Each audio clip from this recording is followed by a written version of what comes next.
Кантип ушул алакандай кыргызды эмдигиче жеңе албайсыңар? Деги айтчы, булардын кудурети эмнеде? Тилинде улуу өкүмдарым, тилинде. Тили булбул жан дүйнөнү балкыткан шириндигин бир айт. Коюлушкан жагымдуу жорголугун бир айт. Керегинде кылычтай өткүрлүгүн бир айт. Ар бир сөзү маанисир, сөзү меселе өр. Сыйлайт билги карысын, сөз берметин кынаптап, дастан кылат тарыхын. Боз ийинин жасалгасын жарым күн айтып түгөтпөйт. Ала тоосун толкундап 6 күн сүрөттөйт. Тили албарс, тили бал, тили уу, тили өрттөйт. Демек, тили күчтүү. Дили күчтүү дечи.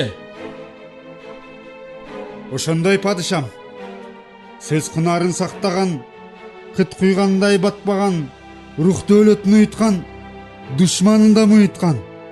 Даркан билгиси тил. Жет, алып келгилечи.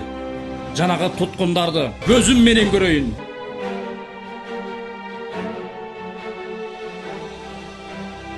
О, даражалуу өкүмдарым, каардуулук чабалдыктын белгиси. Муну бил, кылыч менен жетпегенге жетет билгин эне тил.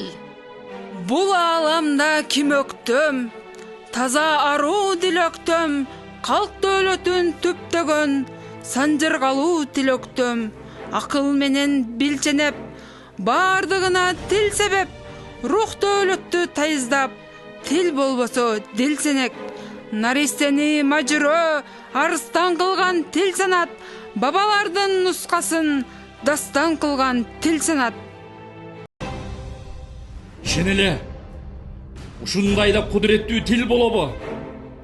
Ар бир сөзү чучукка жетип барат, ок болуп, жүрөктү өрттөп барат, чок болуп. Өнөрү менен тили бүтүш керек бул элдин күнү. Ошондуктан өчүргүлө башатын, тилин кесип бергиле. Ошондо көрөм бул элдин жашашын.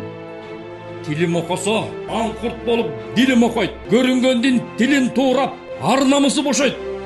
Кескиле тилин. Мына улугум, буруттун тили. Сизге белек. Эми бул элдин күнү бүттү.